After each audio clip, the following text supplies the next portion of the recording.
নিরাপত্তার অজুহাতে অনূর্ধ্ব-19 বিশ্বকাপ থেকে অস্ট্রেলিয়ার নাম প্রত্যাহার করায় হতাশ ক্রিকেট সংশ্লিষ্টরা। আইসিসির কাছে জবাবদিহিতার দাবি। অ্যাটলিস্ট জবাবদিহি থাকা উচিত। তাদের কাছে কি ধরনের নিরাপত্তার একটা অভাব ফিল করছে এবং তাদের কাছে কোনো ওই ধরনের চিঠিও বা কোনো এলিগেন্স আছে কিনা। দেশের হয়ে আন্তর্জাতিক ক্রিকেটে অবদান রাখতে চান তরুণ দুই ক্রিকেটার রনি ও সোহান। শুক্রবার সকালে খুলনার উদ্দেশ্যে ঢাকা ছাড়বে বাংলাদেশ জাতীয় ক্রিকেট দল।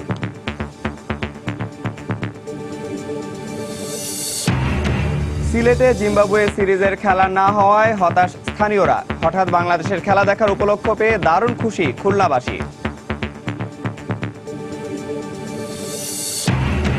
দলবদল শুরুর আগে ক্লাবগুলোর কাছ থেকে নেওয়া অগ্রিম চেক বাফুফেকে ফেরত দিয়েছেন শেখ জামালের 12 ফুটবলার।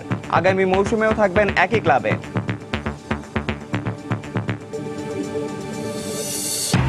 এবং কোপা দেল রের প্রথম লেগের কোয়ার্টার ফাইনালে স্পানিওলের মুখোমুখি বার্সেলোনা। লিগ কাপের সেমিফাইনালে ম্যানচেস্টার সিটির প্রতিপক্ষ এভারটন।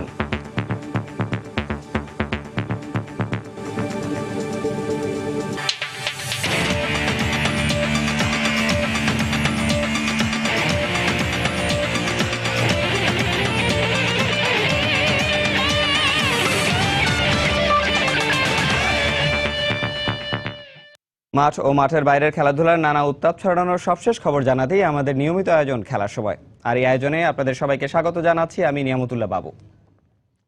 নিরাপত্তার অজুহাত দেখিয়ে বাংলাদেশে অনুষ্ঠেয় আসন্ন অনূর্ধ্ব-19 ক্রিকেট বিশ্বকাপ থেকে অস্ট্রেলিয়ার নাম প্রত্যাহার করায় হতাশ দেশের ক্রিকেট সংশ্লিষ্টরা। এতে বিশ্বব্যাপী দেশের ক্রিকেটীয় ভাবমূর্তি কিছুটা হলেও ক্ষতিগ্রস্ত হয়েছে বলে মনে করেন তারা। সেই সঙ্গে বিশ্বকাপের মতো ইভেন্ট থেকে শেষ মুহূর্তে নাম প্রত্যাহার করায় এ নিয়ে আইসিসির কাছে তাদের জবাবদিহিতার দাবিও করেন ক্রিকেট বিশ্লেষকরা। মাঠের সাফল্যের পাশাপাশি বড় ইভেন্ট আয়োজনেও যখন ক্রিকেট বিশ্বে সুনাম কুড়িয়েছে বাংলাদেশ, তখনই দ্বিতীয় দফায় বাংলাদেশের ক্রিকেটীয় পরিবেশকে প্রশ্নবিদ্ধ করল ক্রিকেট অস্ট্রেলিয়া। সম্প্রতি আইসিসি ও অস্ট্রেলিয়ার পৃথক প্রতিনিধি দল বাংলাদেশের নিরাপত্তা পরিদর্শনে আসেন। আইসিসি থেকে ভেন্যু বিষয়ে উৎকণ্ঠা না থাকলেও নিরাপত্তা নিয়ে সন্দেহ প্রকাশ করে অস্ট্রেলিয়ার প্রতিনিধি দল। এর আগে গেল অক্টোবরে ওই একই অজুহাতে বাংলাদেশের বিপক্ষে অস্ট্রেলিয়ার দ্বিপাক্ষিক সিরিজের সফর স্থগিত করে দেশটির বোর্ড। এবার যুবাদের বড় মঞ্চে সেই ঘটনার পুনরাবৃত্তিতে জমিয়ে রাখা একরাশ ক্ষোভ ঝরল দেশের ক্রিকেট বিশ্লেষকদের কণ্ঠে। এই যে উসিলাটা তৈরি করা ফলে হয় কি দেখা গেল যে অন্যান্য দেশ যেগুলো আছে যারা হয়তো বাংলাদেশকে নিয়ে ভালো উঠে আসুক, ভালো খেলুক সেই চিন্তা করে না, তারাও কিন্তু হয়তো এই সুরে কিন্তু সুর মেলাবে। বিপিএল এতগুলো প্লেয়ারকে যদি আমরা বিভিন্ন হোটেলে যদি সিকিউরিটি দিতে পারি, আমার মনে হয় না আন্ডার-19 প্রবলেম এরকম প্রবলেম হওয়ার কথা। বাংলাদেশের মতো দেশগুলো যেখানে হয়তো উন্নত বিশ্বের মতো না, তারা নানা কারণে ইন্টারন্যাশনাল রাজনীতির শিকার। যেহেতু ক্রিকেটে একটা ভালো পর্যায়ে চলে এসছে, তাদের মোরাল বা তাদের স্ট্যান্ডার্ডটাকে উইক করে দেওয়া বা দুর্বল করে দেওয়ার জন্য এটা একটা হাতিয়ার। ক্রিকেট অস্ট্রেলিয়ার কড়া সমালোচনার পাশাপাশি আইসিসির ব্যবস্থাপনার দিকেও আঙুল তোলেন তারা। অ্যাটলিস্ট জবাবদিহি থাকা উচিত। আর যে টিমগুলো আছে তাহলে তারা কিভাবে খেলাচ্ছেন, যে তারা যদি ইনসিকিউর ফিল করে, তাহলে আমার মনে হয় যে আমাদের দেশের গভর্নমেন্ট বা তাদের দেশের গভর্নমেন্ট বসা উচিত যে তাদের কাছে কি ধরনের নিরাপত্তার একটা অভাব ফিল করছে এবং তাদের কাছে কোনো ওই ধরনের চিঠিও বা কোনো এলিগেন্স আছে কিনা। এই কাজটি যদি আমাদের দেশ করতো অস্ট্রেলিয়ার ক্ষেত্রে, তাহলে আমাদের আইসিসি হয়তো আমাদের অনেক ধরনের খড়গও এটার উপর চাপিয়ে দিত যে আমরা আইসিসির নির্দেশ মানছি না, নিজের মতো করে এটা করছে, বা আমরা কি এই ডিসিশনটা নিতে পারতাম। বিশ্লেষকদের প্রত্যাশা মেগা আসরের সফল আয়োজনের মধ্য দিয়ে সব বিতর্কের দাঁতভাঙা জবাব দেবে বাংলাদেশ ক্রিকেট বোর্ড। মাকসুম আলম খান, সময় সংবাদ, ঢাকা। আবার অনূর্ধ্ব-19 ক্রিকেট বিশ্বকাপের খবর। অস্ট্রেলিয়ার বদলে আসন্ন অনূর্ধ্ব-19 ক্রিকেট বিশ্বকাপে অংশ নেবে আয়ারল্যান্ড। দেশটির ক্রিকেট প্রধান নির্বাহী ওয়ারেন ডিউট্রম বুধবার বিষয়টি নিশ্চিত করেছেন। সেই সাথে আইরিশ ক্রিকেট বোর্ড সন্তুষ্টি জানিয়েছে বাংলাদেশের নিরাপত্তা ব্যবস্থা নিয়ে। আইসিসিকে বিশ্বকাপে অংশগ্রহণের সুযোগ দেওয়ার জন্য ধন্যবাদ জানিয়ে আইরিশ ক্রিকেট বোর্ডের প্রধান নির্বাহী আরও বলেন, বাংলাদেশের নিরাপত্তা পরিস্থিতি নিয়ে স্পষ্ট ধারণা রয়েছে তাদের। আর সম্মতি দেওয়ার আগে বিভিন্ন গোয়েন্দা সংস্থা ও খেলোয়াড়দের অভিভাবকদের সাথে কথা বলেছেন তারা। আর মাত্র 3 সপ্তাহ আগে যুবাদের বিশ্বকাপে প্রস্তুতির জন্য ইংল্যান্ড ও স্কটল্যান্ডের সাহায্য চেয়েছে আইরিশরা। ডি গ্রুপে আইরিশদের প্রতিপক্ষ ভারত, নেপাল ও নিউজিল্যান্ড। 28 জানুয়ারি নেপালের বিপক্ষে মিরপুরে প্রথম ম্যাচ খেলবে আইরিশরা। এর আগে মঙ্গলবার নিরাপত্তার অজুহাতে অনূর্ধ্ব-19 বিশ্বকাপ থেকে নাম প্রত্যাহার করে নেয় অস্ট্রেলিয়া।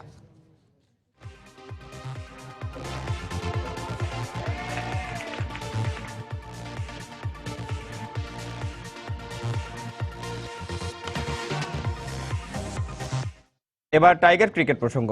পেস বোলিংয়ে গতির দিকে মন না দিয়ে নিজের বৈচিত্র্যময় বোলিং দিয়ে বাংলাদেশের হয়ে দারুণ কিছু করতে চান Abu Haidar Rony. Wicket keeper cum batsman Nurul Hasan সোহানেরও প্রত্যয় সুযোগ পেলে পুরোটাই ঢেলে দিতে চান জাতীয় দলের জন্য। 14 জনের চূড়ান্ত দলে সুযোগ পাওয়ার পর বুধবার সাংবাদিকদের এমনটাই জানান এই তরুণ দুই ক্রিকেটার। শুক্রবার সকালে খুলনার উদ্দেশ্যে ঢাকা ছাড়ার কথা রয়েছে টাইগারদের। জিম্বাবুয়ের বিপক্ষে দ্বিপাক্ষিক সিরিজের পরপরই এশিয়া কাপ ও টি-20 বিশ্ব আসরকে সামনে রেখে কিছুদিন আগেই অনুশীলন ক্যাম্প শুরু করেছে বাংলাদেশ জাতীয় ক্রিকেট দল। তবে বুধবারই প্রথম প্রধান কোচ হাতুরা সিংহের সহ পুরো ট্রেনিং স্টাফদের পাশে পেয়েছেন টাইগাররা। আর অনুশীলনে ফিরেই রুটিন ফিটনেস নয়, লঙ্কান কোচ ব্যস্ত ছিলেন তামিম মাশরাফিদের ব্যাটিং বোলিং দক্ষতা আরও শানিত করতে। তারকময় টাইগার অনুশীলন ক্যাম্পে সবার আগ্রহ ছিল বিপিএল এর চমক রনি ও অনূর্ধ্ব-19 দলের সাবেক উইকেটরক্ষক ব্যাটসম্যান নুরুল হাসানকে ঘিরে। অভিষেকের অপেক্ষায় থাকা এই দুই তরুণী প্রস্তুত টাইগারদের জয়ে অবদান রাখতে। টিমের প্রয়োজনে আপনার যেখানে ব্যাটিং এর সুযোগ আসবে সেখানে করতে আমার কোনো সমস্যা নেই। আর টিমের প্রয়োজনে যদি 1 রান করেও ম্যাচ জিততে পারি সেটাই হচ্ছে সবচেয়ে বড় পাওয়া। কনসিস্টেন্টলি একটা জায়গায় বল করতে পারি। আর হচ্ছে পেসটা হয়তো এখন এত বেশি নাই, বাট আমি পেস নিয়ে এত চিন্তা করি না। যদি চান্স পাই নিজের দেশের হয়ে ভালো করার জন্য, আর মেন টার্গেট থাকবে যে ন্যাশনাল টিমে যেহেতু একবার চান্স পাইছি, যদি খেলি তাহলে নিজের জায়গাটা শক্ত করার জন্য। শুধু জিম্বাবুয়ের বিপক্ষে হোম সিরিজ নয়, রনি সোহানের স্বপ্নটা আকাশ ছোঁয়ার। টাইগার জার্সি গায়ে বিশ্বকাপ মাতানোর। ওয়ার্ল্ড কাপের আসলে এটা স্বপ্ন তো সবারই থাকে, তো ওইভাবে স্বপ্ন বলতে এখন লক্ষ্য থাকবে হচ্ছে সামনে জিম্বাবুয়ে সিরিজ আছে, এটাই আসলে আগে চিন্তা করতেছি। আমি চেষ্টা করি সবসময় যে নিজেকে বোলিং অলরাউন্ডার হিসেবে প্রকাশ করার। এখন দেখা যাক ব্যাটিংটা নিয়ে আরেকটু কাজ করলে হয়তো ইনশাল্লাহ বোলিং অলরাউন্ডার হিসেবে নিজেকে প্রকাশ করতে পারবো। 15 জানুয়ারি জিম্বাবুয়ের বিপক্ষে নতুনদের অভিষেক হওয়ার আগে 48 জন বাংলাদেশি ক্রিকেটারের অভিষেক হয়েছে টি-20-তে। শায়লা পারভিন, সময় সংবাদ, ঢাকা। বুধবার জাতীয় দলের ক্রিকেটারদের অনুশীলনের সময় মাথায় আঘাত পান ইকরাম নামে বিসিবির এক কর্মী। তবে বর্তমানে সুস্থ আছেন তিনি। মিরপুরের একাডেমিতে নেটে ব্যাটিংয়ের সময় জাতীয় দলে ডাক পাওয়া ক্রিকেটার নুরুল হাসান সোহানের হিট করা বল মাথায় লাগে ইকরামের। সাথে সাথেই তাকে চিকিৎসার জন্য নিয়ে যাওয়া হয় রাজধানীর অ্যাপোলো হসপিটালে। বর্তমানে সুস্থ আছেন ইকরাম। তবে অনিচ্ছাকৃতভাবে হলেও ঘটনার জন্য অনুতপ্ত ও দুঃখ প্রকাশ করেছেন নুরুল হাসান।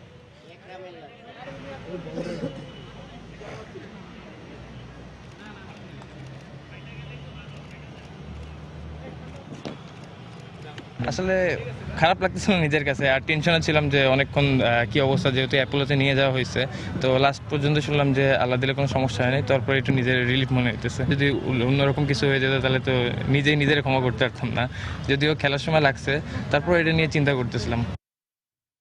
10 জানুয়ারির পরিবর্তে দুদিন পিছিয়ে 12 জানুয়ারি মাঠে গড়াচ্ছে ফ্র্যাঞ্চাইজি ভিত্তিক বড় ফরম্যাটের ঘরোয়া আসর বিসিএল। ডাবল লিগের ম্যাচগুলো মাঠে গড়াবে রাজশাহী আর বগুড়ায়। বুধবার সংবাদ সম্মেলনে এমন কথাই জানান টুর্নামেন্ট কমিটির চেয়ারম্যান আকরাম খান। দুই ফ্র্যাঞ্চাইজি প্রাইম ব্যাংক ও ওয়ালটন জোন থেকে ক্রিকেটার নেয়ার দাবি জানালেও বিসিবির বক্তব্য, ক্রিকেটের স্বার্থ আর দলগুলোর ভারসাম্য ঠিক রাখতে নির্বাচকদের দেয়া দলকেই প্রাধান্য দেবে ক্রিকেট বোর্ড। আবারও পেছাচ্ছে ফ্র্যাঞ্চাইজি ভিত্তিক টুর্নামেন্ট বিসিএল। দুদিন পিছিয়ে 12 জানুয়ারি মাঠে গড়াবে লঙ্গার ভার্সনের এই ঘরোয়া টুর্নামেন্ট। জিম্বাবুয়ের বিপক্ষে টি-20 সিরিজের কারণে জাতীয় দলের ক্রিকেটারদের ছাড়াই শুরু হচ্ছে বিসিএল। জিম্বাবুয়ে সিরিজ অনূর্ধ্ব-19 বিশ্বকাপের জন্য ব্যস্ত থাকবে দেশের মূল ভেন্যুগুলো। তাই খেলাগুলোর ভেন্যু নির্ধারণ করা হয়েছে রাজশাহী আর বগুড়ায়। গেল আসরের মতো সিঙ্গেল লিগ নয়, এবার খেলা হবে ডাবল লিগ পদ্ধতিতে। এবার কিন্তু আমরা পুরোপুরি ডাবল লিগ লঙ্গার ভার্সন করছি, যেটা শুরু হচ্ছে আপনার 12 তারিখ থেকে। এটা অলমোস্ট 40 থেকে 45 দিন লাগবে।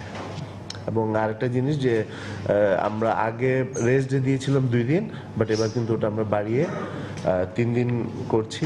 বুধবার বিসিএল এর সংবাদ সম্মেলনে অনুপস্থিত ছিলেন দুই ফ্র্যাঞ্চাইজি, ওয়ালটন সেন্ট্রাল জোন ও প্রাইম ব্যাংক সাউথ জোন। জোনের ক্রিকেটারদের নিয়ে খেলতে চায় এই দুই ফ্র্যাঞ্চাইজি, তবে ভারসাম্য ঠিক রাখতে তাদের সঙ্গে একমত নয় বিসিবি। গতবার যারা খেলেছে আপনার ফ্র্যাঞ্চাইজিগুলো ছেড়ে দেওয়ায় ওরা কিন্তু চান্স পেয়েছে। দেখা যাচ্ছে যেহেতু আপনার স্ট্রংলি খুলনা, কিন্তু আপনার খুলনায় প্রচুর প্লেয়ার আছে, রাজশাহীতে আছে, ওই হিসাবে কিন্তু আপনি অন্য ডিভিশনে বা অন্য ফ্র্যাঞ্চাইজি কিন্তু ওই ধরনের প্ল্যান না থাকাতে আপনার সিলেক্টর আপনার ব্যালেন্স করার জন্য এটা 2-3 বছর আগে টিমটা করে দিয়েছে। আমরা ওটাইতেই আমরা যাচ্ছি। বাড়ার কথা থাকলেও বাড়ছে না ক্রিকেটারদের ম্যাচ ফিও। যেহেতু এবার ডাবল লিগ হচ্ছে, গতবারের মতো 40,000 টাকা করে player match fee. Champion prize money হলো 35 লাখ, আর হলো রানার্স আপ হলো 15 লাখ, আর player of the match 25,000। Tournament player of the tournament 1 lakh এবং উইনিং বোনাস হলো আপনার 1 লাখ। বিসিবির বক্তব্য, ক্রিকেটের স্বার্থে আর ক্রিকেটারদের সুযোগ করে দিতেই জোন নয় বরং প্রতিযোগিতার দলগুলোর ভারসাম্যের দিকেই ঝুঁকছে বিসিবি, যা আগের আসরগুলোতেও হয়ে এসেছে। নাসির সুলতান, সময় সংবাদ, ঢাকা। অনূর্ধ্ব-19 বিশ্বকাপের জন্য সিলেট ক্রিকেট স্টেডিয়ামের শতভাগ কাজ সম্পন্ন করে বৃহস্পতিবার আইসিসির কাছে হস্তান্তর করা হচ্ছে। 28 জানুয়ারি এই মাঠেই আসরের তৃতীয় ম্যাচে মুখোমুখি হবে পাকিস্তান ও আফগানিস্তান যুবদল। আসরকে সামনে রেখে বুধবার মাঠ পরিদর্শনে এসে বিসিবির গ্রাউন্ডস কমিটির চেয়ারম্যান হানিফ ভূঁইয়া জানান, সিলেট স্টেডিয়ামের উইকেট ও মাঠ দেশের অন্যতম সেরা। বিস্তারিত দেখুন আব্দুল হাদের রিপোর্টে। টি-20 বিশ্ব আসরের জন্য তড়িঘড়ি করে নির্মাণ করা হয় সিলেট ক্রিকেট স্টেডিয়াম, যে কারণে পিচ, ড্রেনেজ ব্যবস্থা সহ অনেক কাজই ছিল বাকি। বিশ্বকাপের পর পুরো মাঠের মাটি সরিয়ে নির্মাণ করা হয় অত্যাধুনিক ড্রেনেজ ব্যবস্থা। এর ফলে দেশের অন্যান্য স্টেডিয়ামে বৃষ্টি শেষ হওয়ার কয়েক ঘন্টা পরও খেলা শুরু করা না গেলেও এখানে আধা ঘন্টার মধ্যে চালু করা যাবে খেলা। 3টি থেকে বাড়িয়ে পিচের সংখ্যা করা হয়েছে 7টি, সবগুলোই স্পোর্টিং পিচ।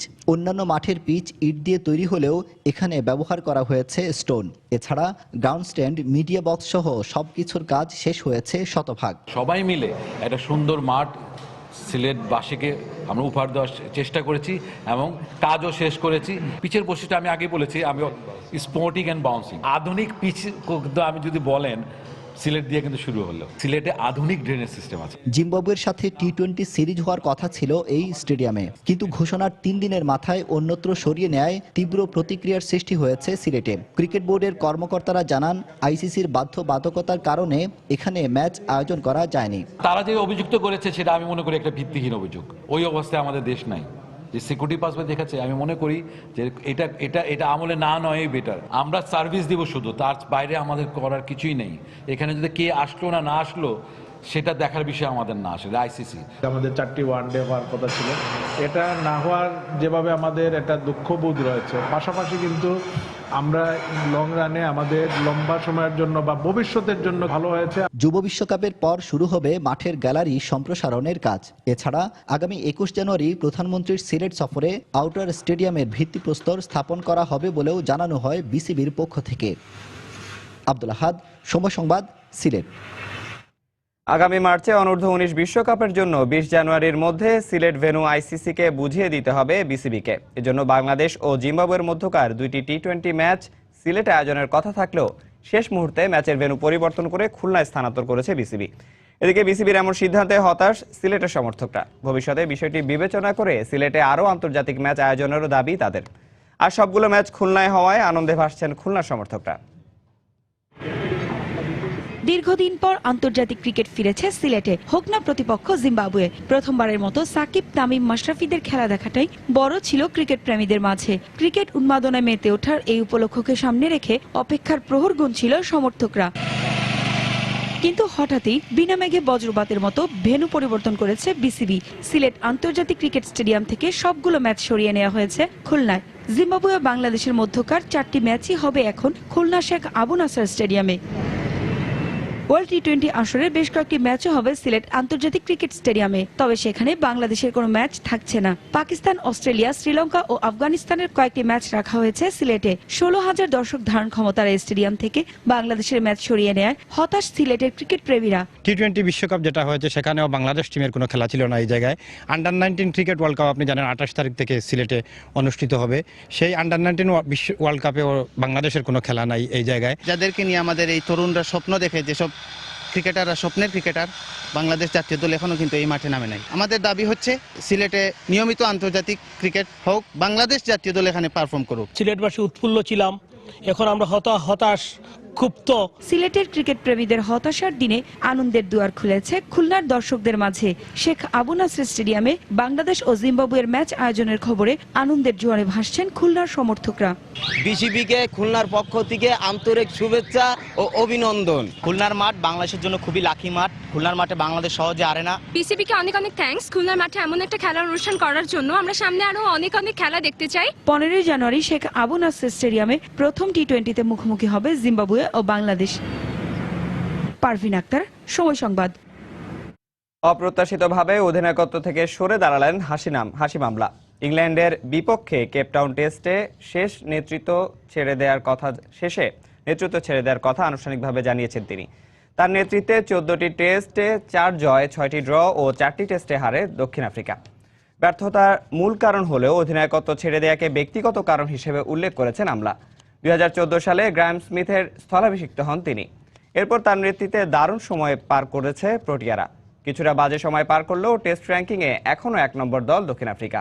বাংলাদেশের বিপক্ষে সিরিজ জেতার পর ভারতের কাছে 3-0-তে হোয়াইট ওয়াশ হয় প্রোটিয়ারা।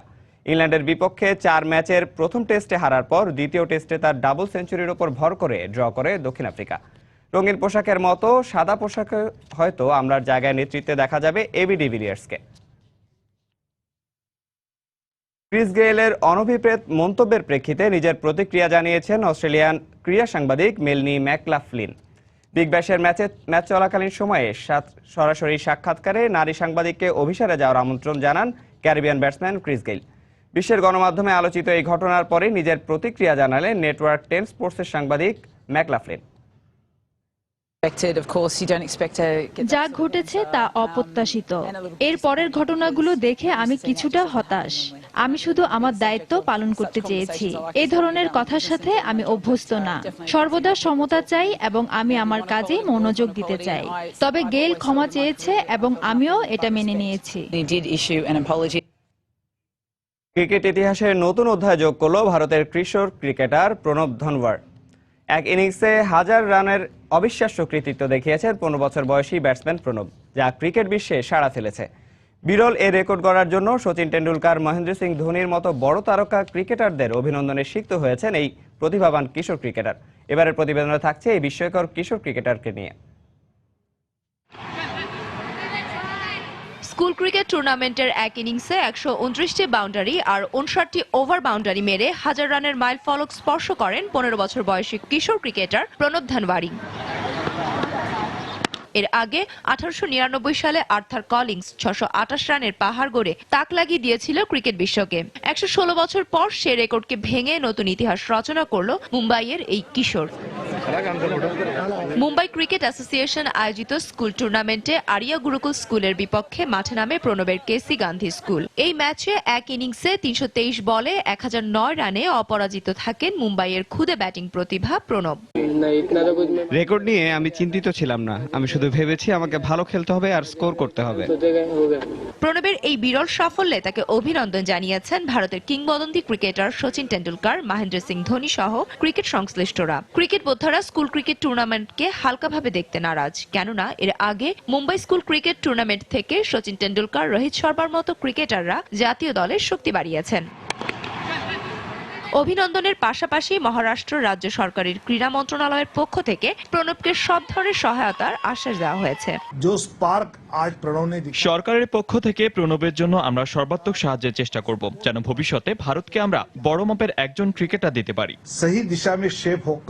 ছেলের সাফল্যে গর্বিত প্রণবের অটোরিকশা চালক বাবাও। চোখে স্বপ্ন ছেলে একদিন জাতীয় দলের হয়ে খেলে ভারতীয় ক্রিকেটকে আরো বহুদূর এগিয়ে নেবে। ফাহমিদা শম্পা, সময় সংবাদ। এদিকে বিএসজে মিডিয়া কাপের শিরোপা জিতেছে এটিএন নিউজ। বুধবার অনুষ্ঠেয় ফাইনালে তারা জিটিভিকে হারায় 4 উইকেটে। 6 সাইড এই টুর্নামেন্টে প্রথমে ব্যাট করে সব উইকেট হারিয়ে 59 রান করে জিটিভি। জবাবে 1 উইকেট খুইয়ে জয়ের বন্দরে পৌঁছায় এটিএন নিউজ। এর আগে মাওলানা ভাসানী হকি স্টেডিয়ামে টস হেরে ব্যাট করতে নেমে ভালোই শুরু পায় জিটিভি। শেষ পর্যন্ত এটিএনের বোলিং তোপে 59 রানে থামে তাদের ইনিংস। রিফাত নেন 2 উইকেট। জবাবে ব্যাট করতে নেমে দুর্দান্ত সূচনা পায় এটিএন। খায়রুজ্জামানের 29 ও রোহিতের 21 রানে চড়ে 13 বল বাকি থাকতে জয় তুলে নেয় ATN news. Man of the match ও ম্যান অব দ্য সিরিজ হয়েছেন খায়রুজ্জামান।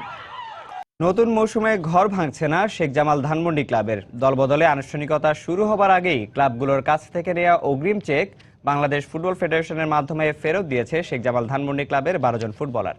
পাশাপাশি তারা তাদের পুরনো ক্লাব জামালের সাথেই আগামী মৌসুমের জন্য চুক্তিবদ্ধ হয়েছেন বলে ক্লাবটি নিশ্চিত করেছে।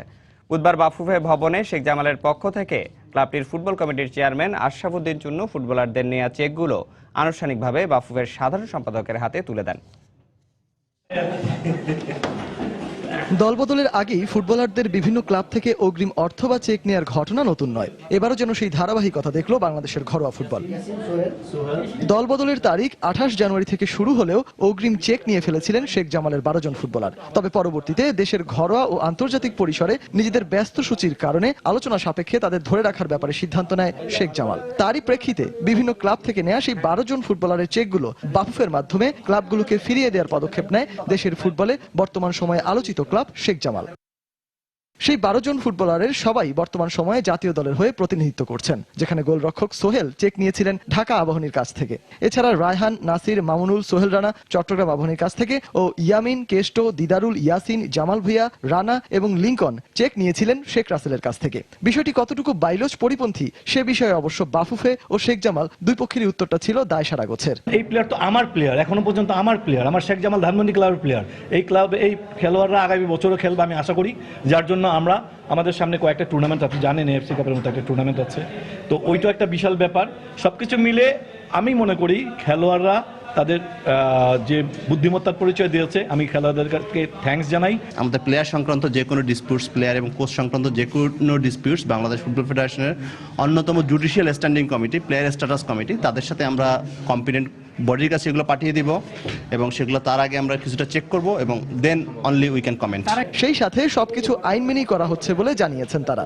বাংলাদেশ ফুটবল ফেডারেশনের যে নর্মস আছে সেই নর্মসের মধ্যে আমি যতটুকু বুঝি যে খেলোয়াড়রা যদি আগে কোনো টাকা পয়সা নিয়ে থাকে সেই ক্ষেত্রে আমার মনে হয় না খুব একটা বিপদে পড়বে যদি টাকাটা ফেরত দিয়ে দেয়। কারণ হচ্ছে যখন লোমেন্স ল্যান্ডে যাবে তখনই কিন্তু এটার দলবদলের সুযোগটা থাকবে। কোনো ক্লাবের যদি কোনো কমপ্লেইন থাকে, কোনো প্লেয়ারের যদি কোনো কমপ্লেইন থাকে, পার্টিসিপেটিং যে কোনো কারোরই যদি কোনো বিষয়ে কোনো ইস্যু থাকে, অফকোর্স তারা তো সেটা বিএফএফ এর অ্যাটেনশনে আনবে এবং তারা যেটা আনলো সেগুলো আমরা ফর্মালি রিসিভ করেছি এবং আমরা আমাদের প্রপার যে অ্যাডমিনিস্ট্রেটিভ প্রসিডিউর রয়েছে সেটা আমরা ফলো করব। দলবদল শুরুর আগেই এ ধরনের ঘটনা ক্লাবগুলোর ওপর বাফুফের নিয়ন্ত্রণকে আরও একবার প্রশ্নবিদ্ধ করলো কিনা সে ব্যাপারে এখন দেশের ফুটবল প্রেমীদের মাঝে শঙ্কা কিন্তু রয়েই গেছে। সজল মিত্র, রিচার্ড, সময় সংবাদ, ঢাকা। খেলার সময় আরও থাকছে এসএ গেমসে টেবিল টেনিসের চূড়ান্ত দলে অভিজ্ঞদের পাশাপাশি ঠাঁই নতুনদের। প্রথম অংশগ্রহণের দারুণ কিছু করার প্রত্যয় খেলোয়াড়দের। এবং ফিফা অতিরিক্ত কংগ্রেস সভার 6 সপ্তাহ আগে নির্বাচনী ইশতেহার দিলেন ফিফা সভাপতি নির্বাচনে অন্যতম হেভিওয়েট প্রার্থী প্রিন্স আলী।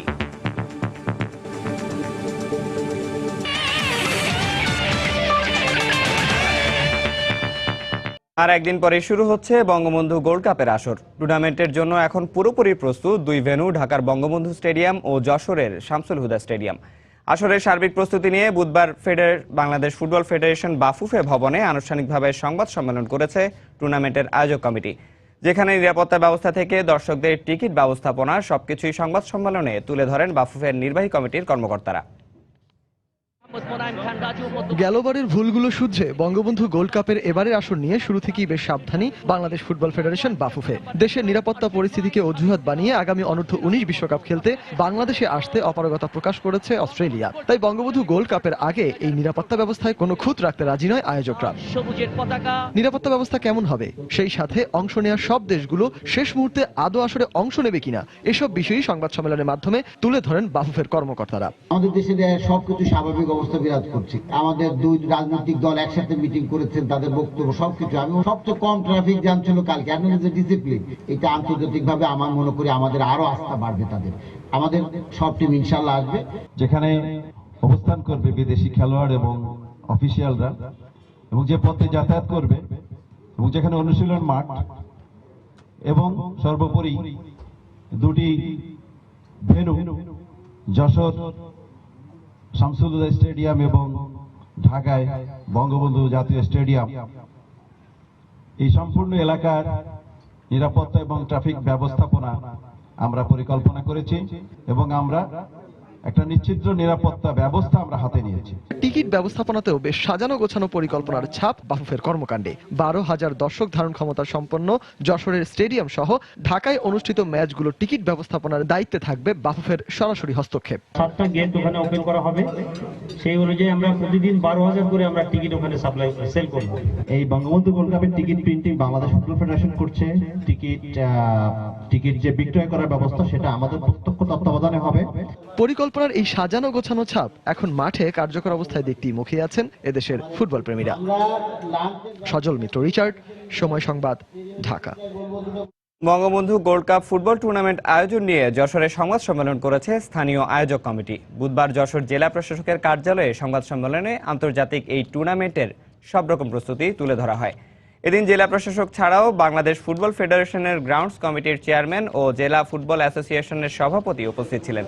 সংবাদ সম্মেলনে বাংলাদেশ ফুটবল ফেডারেশনের সহসভাপতি বাদল রায় বলেন, ঝুঁকি নিয়ে খেলা আয়োজন করা হলেও খুব অল্প সময়ের মধ্যে সব রকম আয়োজন সম্পন্ন হয়েছে। ফিফার নিয়মানুযায়ী মাঠও পুরোপুরি প্রস্তুত। এছাড়া সার্বিক নিরাপত্তা নিয়ে যশোরের পুলিশ সুপার আনিসুর রহমান জানান, বিমানবন্দর থেকে শুরু করে খেলোয়াড়দের থাকার হোটেল পর্যন্ত পুরো টুর্নামেন্ট জুড়ে 3 স্তরের নিরাপত্তা ব্যবস্থা গ্রহণ করা হবে।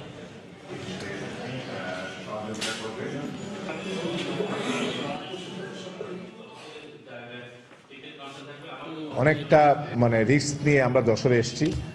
আমি বিশ্বাস করি যে যশোরের আমি জেলা প্রশাসক মহোদয় উনি সামনে বলে নয়, ওনার যে উদ্যোগ দেখেছি, এই উদ্যোগের কারণেই খুব অল্প সময়ে আমরা কিন্তু একটা ইন্টারন্যাশনাল ভেন্যুতে এটা তৈরি করে ফেলেছি। শৃঙ্খলা যাতে ঠিক থাকে এবং যানজট যাতে নিয়ন্ত্রণের মধ্যে থাকে, এর জন্য আমরা যশোর জেলাতে 8, 9, 10, 11 এই 4 দিন আমরা অটোরিকশা এবং অযান্ত্রিক যানবাহন আমরা যশোর পৌরসভার ভিতরে আমরা ঢুকতে ইতিমধ্যে নিষেধ করেছি। বঙ্গবন্ধু গোল্ড কাপ ফুটবল টুর্নামেন্টে অংশ নিতে যশোরে পৌঁছেছে শ্রীলঙ্কা জাতীয় ফুটবল দল। বুধবার সন্ধ্যায় তারা যশোর পৌঁছানোর পর জেলার ফুটবল ফেডারেশনের কর্মকর্তারা তাদের স্বাগত জানান। 8 জানুয়ারি পর্দা উঠছে বঙ্গবন্ধু গোল্ড কাপের 4র্থ আসরের। আন্তর্জাতিক মানের এই টুর্নামেন্টের 4টি খেলা অনুষ্ঠিত হবে যশোরের শামসুল হুদা স্টেডিয়ামে। টুর্নামেন্টের উদ্বোধনী ম্যাচে শ্রীলঙ্কার মুখোমুখি হবে স্বাগতিক বাংলাদেশ। টুর্নামেন্টে অংশ নিতে 31 সদস্যের শ্রীলঙ্কান দল বুধবার যশোরে পৌঁছায়। সন্ধ্যায় ইউএস বাংলা এয়ারওয়েজের একটি বিমানে চড়ে যশোর বিমানবন্দরে যান তারা। এরপর তারা যশোরের হোটেল সিটি প্লাজা ইন্টারন্যাশনালে অবস্থান নেয়। এ সময় টুর্নামেন্টে ভালো খেলার এবং শিরোপা জেতার প্রত্যয় ব্যক্ত করেন শ্রীলঙ্কা দলের টিম লিডার ও অধিনায়ক।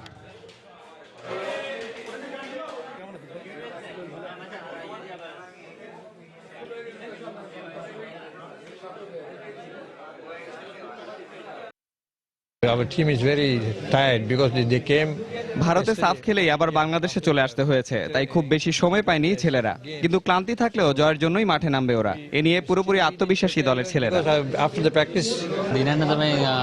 মাত্র কদিন হলো ভারতে সাফ খেলে এসেছি, তাই আমাদের প্রস্তুতিটাও দারুণ। আশা করছি প্রথম ম্যাচে জয় দিয়েই শুরু করব আমরা। 12তম এসএ গেমসকে সামনে রেখে শেষ সময়ের অনুশীলনে ব্যস্ত সময় পার করছে বাংলাদেশ জাতীয় টেবিল টেনিস দল। চূড়ান্ত দলে অভিজ্ঞদের পাশাপাশি ঠাঁই হয়েছে নতুনদেরও। তাই প্রথমবারের মতো এসএ গেমসে অংশগ্রহণের সুযোগ পেয়ে ভালো ফলাফল করার প্রতিজ্ঞা নতুনদের কণ্ঠে। আর দলের সার্বিক প্রস্তুতি নিয়ে সন্তুষ্ট দলের কোচও। 12তম এসএ গেমসকে সামনে রেখে শেষ সময়ের অনুশীলনে বেশ মনোযোগী জাতীয় দলের টেবিল টেনিস খেলোয়াড়রা। কারণ ফেব্রুয়ারিতেই শুরু হচ্ছে এসএ গেমস, যেখানে দক্ষিণ এশিয়ার শ্রেষ্ঠত্বের পদকের জন্য লড়াই করতে হবে শক্তিশালী প্রতিপক্ষের বিপক্ষে। তাই প্রাথমিক ক্যাম্পে থাকা সদস্যদের থেকে বাছাই করা সেরা 5 জন পুরুষ ও 5 জন নারী চূড়ান্ত দলের জন্য নির্বাচিত হওয়ায় তাদের নিয়েই চলছে শেষ সময়ের অনুশীলন। যদিও সার্বিক প্রস্তুতি বিবেচনা করে নারীদের চেয়ে পুরুষদেরই এগিয়ে রেখেছেন দলের কোচ। তবে গতবারের ব্রোঞ্জ পদক পাওয়া অভিজ্ঞদের সঙ্গে নতুন নারী খেলোয়াড়দের নিয়ে গঠন করা দলের ব্যাপারেও আশাবাদী তিনি। আমাদের সিনিয়র ছেলেরা যারা আছে তারা কত সাব গেমসের 2 জন অভিজ্ঞ প্লেয়ার আছে, মানস এবং মাহবুব। আমাদের ছেলেদের গ্রুপটা অনেক ভালো মেয়েদের তুলনায়। মেয়েদের টিমটা ব্যালেন্স, কিন্তু আমাদের এখন খেলার মাঠে গেলে আমরা বুঝতে পারবো আসলে কতটুকু কি করতে পারবে। এদিকে প্রথমবারের মতো এসএ গেমসের চূড়ান্ত স্কোয়াডে জায়গা পেয়ে আনন্দিত নতুন খেলোয়াড়রা। তাই প্রথম সুযোগেই দেশের হয়ে ভালো ফলাফল করার ব্যাপারে দৃঢ় প্রতিজ্ঞ তারা। আমি এই প্রথম এসএ গেমসের ক্যাম্প করছি এবং সিলেক্টেড হয়েছি সাব গেমস খেলার জন্য। আশা করি আগেরবার যেমন ব্রোঞ্জ পেয়েছি, এবার ইনশাআল্লাহ ব্রোঞ্জ না, আমরা আরো ভালো করব। সামনে আরো 20-25 দিনের মতো বাকি আছে, ওই দিনগুলো আর কি আমরা আরো কাজে লাগাতে চাই। আমি সিনিয়র টিমে ফার্স্ট টাইম ঢুকলাম, এর আগে জুনিয়র টিমে খেলেছি। চেষ্টা করব ফার্স্ট টাইম দেশের জন্য কিছু একটা করার। এদিকে দীর্ঘমেয়াদী প্রশিক্ষণের জন্য কয়েকদিনের মধ্যেই কোরিয়ান কোচের জাতীয় দলের দায়িত্ব নেওয়ার কথা নিশ্চিত করেছে ফেডারেশন। নিয়ামতুল্লাহ বাবু, সময় সংবাদ, ঢাকা। দেখছিলেন আমার করা একটি প্রতিবেদন। কোপা দেল রের খবর। বুধবার কোয়ার্টার ফাইনালের প্রথম লেগে নগর প্রতিদ্বন্দ্বী এসপানিওলের মুখোমুখি হবে বার্সেলোনা। ন্যু ক্যাম্পে বুধবার বাংলাদেশ সময় রাত 1টায় শুরু হবে দু দলেরই ম্যাচ। আরেক ম্যাচে রায়ো ভায়াকানোর বিপক্ষে মাঠে নামবে অ্যাটলেটিকো মাদ্রিদ। ম্যাচটি শুরু হবে বুধবার বাংলাদেশ সময় রাত 3টা 5 মিনিটে। নিষেধাজ্ঞায় থাকা ফুটবলার খেলানোর অপরাধে কোপা দেল রের এবারের আসর থেকে আগেই বিদায় নিয়েছে রিয়াল মাদ্রিদ। তাই আসরের স্পটলাইট এখন আরেক স্প্যানিশ জায়ান্ট বার্সেলোনার উপর, যারা এবার কোয়ার্টার ফাইনালের প্রথম লেগে মুখোমুখি হচ্ছে এসপানিওলের। পরিচিত মাঠ ন্যু ক্যাম্প, তাই ঘরের মাঠে স্বাগতিক হিসেবে বার্সেলোনায় থাকবে এগিয়ে, কারণ দুদলের শেষ 5 ম্যাচে 4টিতেই জয় আছে কাতালানদের। তার উপর আবার 2009 সালের পর থেকে এখন পর্যন্ত বার্সাকে হারাতে পারেনি এসপানিওল। কিন্তু আত্মবিশ্বাসের দিক দিয়ে অতিথিরাও কোনো অংশে পিছিয়ে নেই, কারণ লা লিগার শেষ ম্যাচে এই এসপানিওলের কাছে হোঁচট খেয়েছে লুই এনরিকের শিষ্যরা। গোলশূন্য ড্র করে শীর্ষস্থান খুইয়েছে মেসির বার্সা। এদিকে দলবদলে নিষেধাজ্ঞা থাকায় এতদিন মাঠে নামতে না পারা দুই ফুটবলার আর্দা তুরান ও অ্যালেক্স ভিদালের এই ম্যাচ দিয়ে অভিষেক হতে পারে বার্সেলোনার জার্সি গায়ে। তার উপর মেসি নেইমাররাও মুখিয়ে আছে ভক্তদের গোল উৎসবে মাতাতে। আরেক ম্যাচে স্তাদিও দেল রায়ো ভায়েকানোতে স্বাগতিকদের বিপক্ষে লড়াইয়ে নামবে আরেক জায়ান্ট অ্যাটলেটিকো মাদ্রিদ। নিজেদের শেষ 5 ম্যাচে অ্যাটলেটিকোর জয় যেখানে 4টিতে, সেখানে রায়ো ভায়েকানো হেরেছে 4টি ম্যাচ। এছাড়া দুদলের মুখোমুখি লড়াইয়েও এগিয়ে রোজি ব্লাঙ্কোসরা। সব রকম প্রতিযোগিতায় শেষ 5 ম্যাচে 4টিতেই জয়ের রেকর্ড আছে আসরের 10 বারের চ্যাম্পিয়নদের। এদিকে ইনজুরির কারণে দীর্ঘদিন সাইড লাইনে বসে থাকা প্যাট্রিক এভার্ট, গোলরক্ষক টোনো ও ডেভিড কোরবেনোর পাশাপাশি এই ম্যাচে থিয়াগোকেও পাচ্ছে না অতিথিরা। তারপরও জয়ের লক্ষ্যে মাঠে নামবে দিয়েগো সিমিওনের শিষ্যরা। ফারজানা মুমু, সময় সংবাদ। ক্যাপিটাল কাপ ওয়ানের খবর। মিডফিল্ডার জর্ডান আইবির গোলে সেমিফাইনালের প্রথম লেগে জয় পেয়েছে লিভারপুল। স্টোক সিটির ঘরের মাঠ ব্রিটানিয়া স্টেডিয়ামে স্বাগতিকদের 1-0 গোলে হারায় ইয়র্গেন ক্লপের শিষ্যরা। ম্যাচের শুরুতেই দুশ্চিন্তায় পড়েন লিভারপুল কোচ ইয়র্গেন ক্লপ, কারণ ইনজুরির কারণে মাঠ ছাড়েন দলের গুরুত্বপূর্ণ দুই খেলোয়াড় ফিলিপ কোটিনহো আর ডিজান লোভারেন। তবে ব্রাজিলিয়ান মিডফিল্ডার কোটিনহোর বদলি খেলোয়াড় জর্ডান আইবি শেষ পর্যন্ত জয়ের মূল নায়ক হয়ে দাঁড়ায়। ম্যাচের 37 মিনিটে ইংলিশ মিডফিল্ডার আইবির গোলে প্রথমে লিড পায় অতিথি লিভারপুল। ফলে 1-0 এগিয়ে থেকে বিরতিতে যায় দ্য রেডরা। বিরতির পর ফিরে স্টোক সিটি গোল পরিশোধের জন্য মরিয়া হলেও স্বাগতিকদের সুযোগ না দিয়ে নিজেদের আধিপত্য ধরে রাখে লিভারপুল। ফলে নির্ধারিত সময়ে খেলা শেষ হয় 1-0 গোলের জয়ের উল্লাসে মেতে ওঠে ক্লপের শিষ্যরা। 26 জানুয়ারি সেমিফাইনালের দ্বিতীয় লেগে লিভারপুলের মাঠ অ্যানফিল্ডে মুখোমুখি হবে দুদল। ক্যাপিটাল ওয়ানের কাপের খবর। সেমিফাইনালের প্রথম লেগের ম্যাচে গুডিসন পার্কে মুখোমুখি হচ্ছে স্বাগতিক এভারটন ও ম্যানচেস্টার সিটি।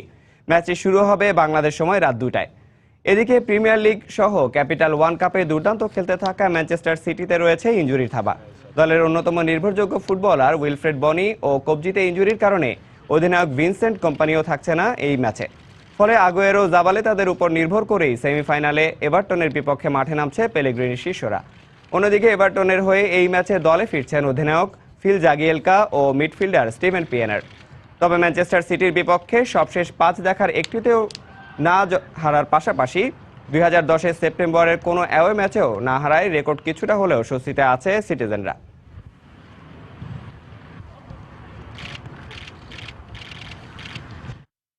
চতুর্থবারের মতো ইংল্যান্ডের বর্ষসেরা খেলোয়াড় নির্বাচিত হলেন ইংলিশ ফুটবল দলের অধিনায়ক ওয়েন রুনি। 2015-তে রুনির ব্যক্তিগত 51 গোলের সংগ্রহ ববি চার্লটনের 49 গোলের রেকর্ডকে ছাড়িয়ে নতুন রেকর্ড গড়ে। তারই স্বীকৃতিস্বরূপ আবারও বর্ষসেরা ফুটবলার নির্বাচিত হলেন 30 বছর বয়সী এই স্ট্রাইকার। প্রতি বছর ইংল্যান্ড সাপোর্টার্স ক্লাব মেম্বারদের ভোটে সেরা ফুটবলার নির্বাচিত হয়। এবছর 37% ভোট পেয়ে সেরা ফুটবলারের খেতাব জিতে নেন ম্যানচেস্টার ইউনাইটেডের তারকা স্ট্রাইকার রুনি। এর আগে 2008, 2009 এবং 2014 সালে ইংল্যান্ডের সেরা খেলোয়াড় অ্যাওয়ার্ড পেয়েছেন রুনি। এছাড়া গেল মৌসুমে নিজের অসাধারণ ফুটবল নৈপুণ্যের কারণে অনূর্ধ্ব 21-এর সেরা খেলোয়াড় নির্বাচিত হয়েছেন স্টোক সিটির গোলরক্ষক জ্যাক বাটল্যান্ড। 26 মার্চ বার্লিনে জার্মানির বিপক্ষে প্রীতি ম্যাচে খেলতে যাবার আগেই তাদের হাতে অ্যাওয়ার্ড তুলে দেওয়া হবে বলে জানায় England football association. Batting position পছন্দ না হওয়ায় কোচের সাথে খারাপ ব্যবহার করেছেন পাকিস্তানি ক্রিকেটার ওমর আকমল। পাকিস্তান ঘরোয়া ক্রিকেট লিগের দল সুই নর্দার্ন গাস দলের কোচ বাশিত আলীর সাথে দুর্ব্যবহার করেন আকমল। কায়েদ-ই-আজম ট্রফির ফাইনালে এই ঘটনা ঘটেছে বলে জানিয়েছে গণমাধ্যম। কায়েদ-ই-আজম ট্রফির ফাইনাল ম্যাচে 3 নম্বর পজিশনে ব্যাট করতে নামেন সুই নর্দার্ন গাস দলের অলরাউন্ডার হুসেইন তালাত। এতেই খেপে যান একই দলের ব্যাটসম্যান ওমর আকমল। খেলোয়াড় ও দলের কর্মকর্তাদের সামনেই ড্রেসিং রুমে কোচ বাসিত আলীর সাথে খারাপ আচরণ করেন আকমল। কোচের সাথে বাজে আচরণের জন্য শাস্তি পেতে পারেন এই ক্রিকেটার।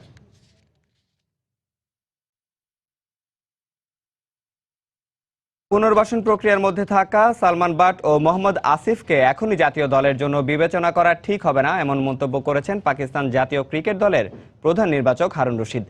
পাকিস্তান ঘরোয়া ক্রিকেট লিগে খেলার সুযোগ পাচ্ছেন সালমান বাট ও মোহাম্মদ আসিফ। 10 জানুয়ারি থেকে পাকিস্তান চ্যাম্পিয়নশিপে খেলবেন। স্পট ফিক্সিংয়ে নিষিদ্ধ এই দুই ক্রিকেটার। তবে জাতীয় দলে ফেরার ব্যাপারে আরও সময়ের প্রয়োজন বলে জানিয়েছেন প্রধান নির্বাচক হারুন রশিদ। ফর্ম, ফিটনেস, আচরণ ও আইসিসির সকল নিয়ম মেনে সালমান বাট ও আসিফকে দলে ডাকা উচিত বলে মনে করেন প্রধান নির্বাচক।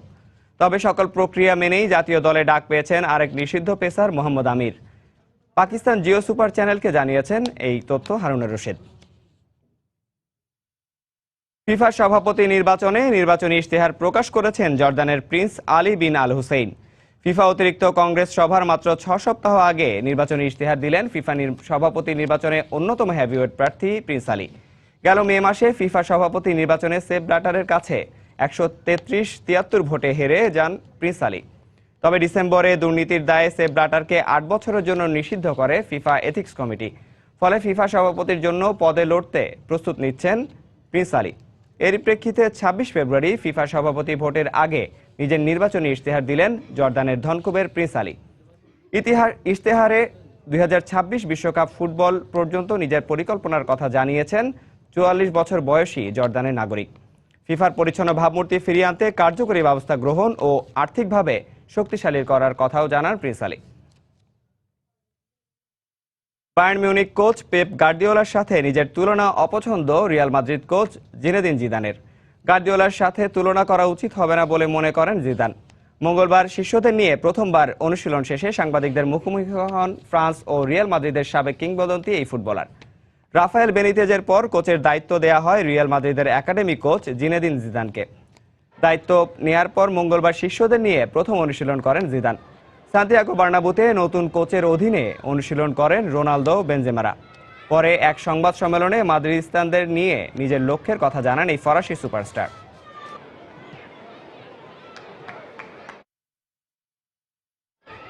গার্দিওলার সাথে তুলনা করা উচিত হবে না। গার্দিওলা তার অবস্থানে সেরা, নিজেকে তার সাথে তুলনা করতে চাই না। দলকে সেরা অবস্থায় নিতে আমি সর্বোচ্চ দিয়ে চেষ্টা করব। কোচের মূল্যায়ন হয় ফলাফল দিয়ে। আমি এখানে নতুন ভূমিকায় অবদান রাখতে চাই। গুরুত্বপূর্ণ বিষয় হচ্ছে প্রত্যেকটি ম্যাচ জিততে চাই। দর্শক, এই ছিল খেলার সময়ের এখনকার আয়োজন। যে কোনো খবর পেতে ভিজিট করুন সময়নিউজ.tv। আর খেলার জগতের সব খবর, সর্বশেষ খবর জানতে সঙ্গে থাকুন সময়।